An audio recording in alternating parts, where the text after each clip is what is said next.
tayo dito sa Dolomites. Siyempre bago tayo makarating ng Dolomites, ito makikita natin. Ganda ng ano oh, bulaklak.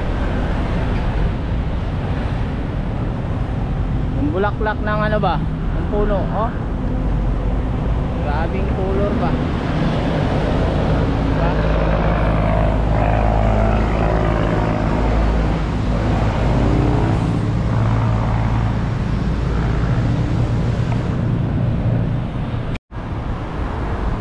Yun. So mula dito makikita na natin yung dagat at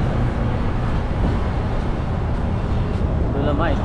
So malakas ang tubig, parang umiksi yung buhangin. Yun, ayun, sa baba